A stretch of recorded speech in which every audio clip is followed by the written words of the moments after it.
super legal, as we've seen, for me to be a pretty bad guy. So it's even easier for the President of the United States to be one, I would assume. That's right. Thank you very much. Let's play a lightning round game. I'm going to be the bad guy, which I'm sure half the room would agree with anyway. And I want to get away with as much bad things as possible, ideally to enrich myself and advance my interest, even if that means putting my interests ahead of the American people. I have enlisted all of you as my co-conspirators, so you're going to help me legally get away with all of this. So, Mrs. Hobart Flynn, I want to run. If I want to run a campaign that is entirely funded by corporate political action committees, is there anything that legally prevents me from doing that? No. Okay, so there's nothing stopping me from being entirely funded by corporate PACs, say from the fossil fuel industry, the healthcare industry, big pharma. I'm entirely 100% lobbyist PAC funded. Okay, so let's say I'm a really, really bad guy, and let's say I have some skeletons in my closet that I need to cover up so that I can get elected.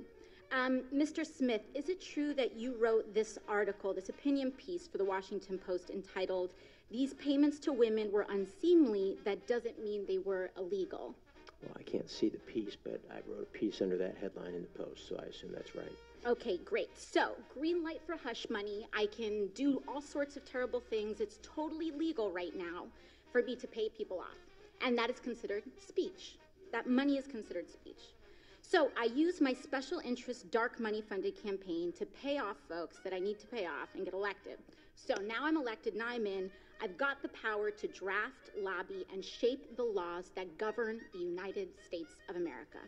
Fabulous. Now, is there any hard limit that I have? Perhaps Mrs. Hobart Flynn, is there any hard limit that I have in terms of what legislation I'm allowed to touch? Are there any limits on the laws that I can write or influence, especially if I'm based on the special interest funds that I accepted to finance my campaign and get me elected in the first place? There's no limit. So there's none. So I can be totally funded by oil and gas. I can be totally funded by Big Pharma, come in, write Big Pharma laws, and there's no limits to that whatsoever. That's right.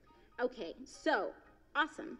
Now, Mr. Mirabani, the last thing I want to do is get rich with as little work possible. That's really what I'm trying to do as the bad guy, right? So is there anything preventing me from holding stocks, say, in an oil or gas company, and then writing laws to deregulate that industry and cause, that could potentially cause the stock value to soar and accrue a lot of money in that time? You could do that. So I could do that. I could do that now with the way our current laws are set up. Yes? Yes. Okay, great. Is it possible that any elements of this story apply to our current government and our current public servants right now? Yes. Yes.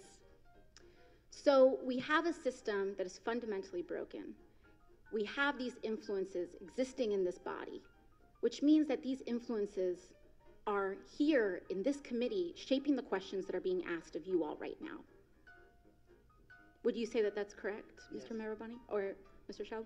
Yes. All right, so one last thing, Mr. Schaub.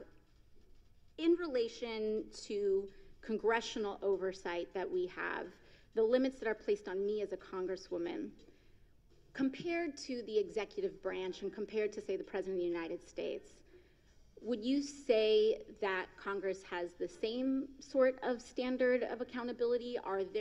Is there more teeth in that regulation in Congress on the president, or would you say it's about even, or more so on the federal?